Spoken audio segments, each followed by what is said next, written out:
लिए बस आपसे आखिरी सवाल है, मेरा लास्ट क्वेश्चन, वो खैर रस्मी सवाल है सर। माशाल्लाह ये आप हाथ में अंगूठियां भी पहनते हैं जो कि आइमा भी पहनते हैं हमारे। सर मुझे काइंडली बता सकते हैं, ये मतलब बहुत खूबसूरत लग रही है आपके हाथ में, कौन सा पत्थर है?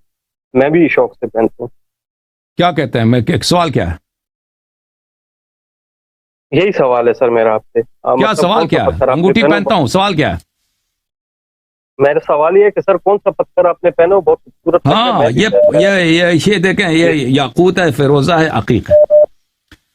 याकूत है, फिरोजा है और अकीक है। हाँ, और ये फिरोजा जो है असली ठीक फिरोजा है। नहीं है। हाँ, असली फिरोजा नहीं है, ये बनावटी फिरोजा है। हाँ, लेकिन मैं नमाज में असली फिरोजा पहनता हूँ नमाज के वक्त।